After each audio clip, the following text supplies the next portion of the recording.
আর আমাদের আশেপাশে যে আছে বড় রাষ্ট্র, তারাও এই কাজটা করতে চায়।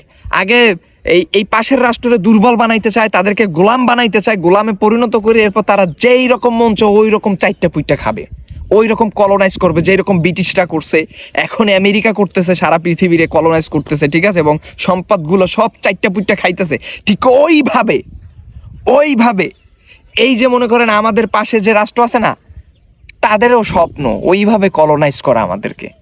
আমাদের সম্পদ তারা চারটা পুইটা নিবে, তারা দাদাগিরি ফালাইবে, আর আমরা চাইয়া দেখবো। দেখেন না, আমাদের মেশিনারিজ কিনবো, তাদের কাছ থেকে পারমিশন নিতে হবে।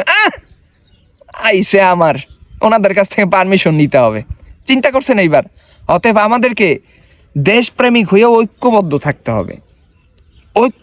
থাকতে হবে। এই ধরনের খপ্পরে যদি পড়ি, দেশও শেষ, আমাদের দেশের সম্পদও শেষ, জাতিও শেষ। আইন সব সময় দুর্বলদের জন্য প্রয়োগ হয়, এখন ন্যায় বিচার নাই। হ্যাঁ।